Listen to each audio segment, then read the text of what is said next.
Bismillahirrahmanirrahim. Assalamu alaikum everyone. Today is the sequential control part 7 video, and in this video we will learn about ideal roller. This is the picture of an ideal roller. You might wonder it looks similar to the roller plunger we discussed in the previous video, but it's not. The working of this ideal roller is completely different. This is the physical picture which is used in the industry.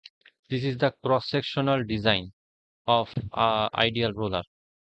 So we have two kind of design. In the first one, the levers are all in 90-degree position. So when a cylinder rod hits this lever, it will bend down like this. Okay, and it will go to this position. In the next design, the levers are in angle. So this is the initial position, and when a cylinder hits the lever or this roller, then it will move to this position. Now let's see the action of ideal return roller. So here you can see this is the ideal roller which is in the deactivated position. All right. So this is a cylinder and this is the cylinder rod. So when the tip of the cylinder rod hits this roller, then this roller gets activated.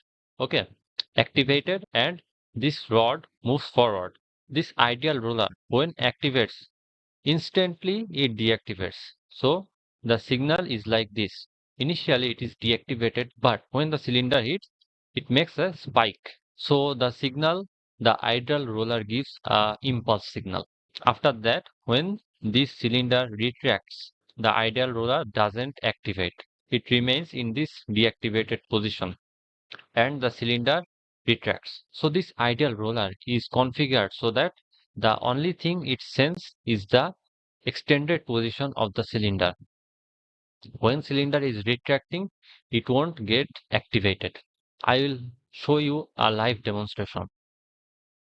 So suppose this is the cylinder rod and this is the ideal roller. This is in the deactivated position and this is the activated position. Okay.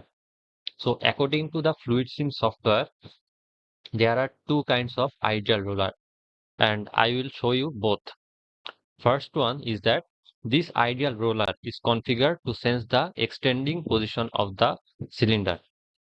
So when cylinder rod is extending, this is deactivated. When the rod hits this ideal roller, then it suddenly activates, then immediately deactivates, and the cylinder moves to its extreme position and it is fully extended. But when this cylinder retracts, the ideal roller won't get activated again.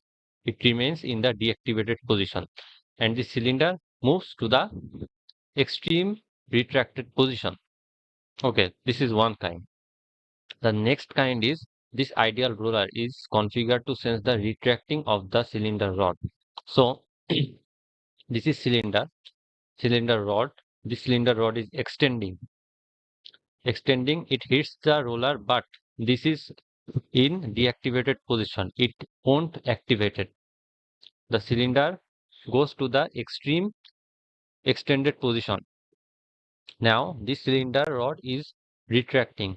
This cylinder rod hits the roller of this ideal roller, then this roller immediately deactivates and immediately deactivates. Okay, I hope you got that right.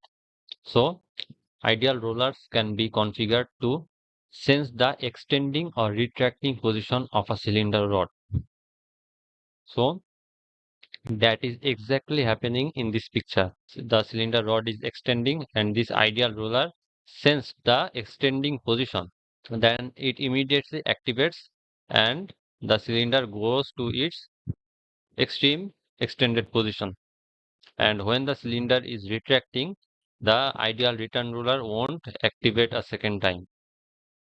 But in the next loop, when this cylinder rod is extending, the ideal return roller will still again activate and do its work. So it only sends the extending position, not retracting. But there are some drawbacks of ideal return roller because of that. it is seldom used in the industries. And let's see those drawbacks. So these are the drawbacks of ideal return roller. This method is not reliable and end position cannot be sensed accurately. So if somehow the circuit is very complex, many kind of mechanism is going, and somehow one ideal return roller fails to do its part properly, then the whole system will fail and disaster can happen. And number three, fast control system cannot be set up with this ideal return roller. In the next video, I will show you a practical demonstration of ideal return roller through solving a real life problem. So that's all for today. Allah Hafiz.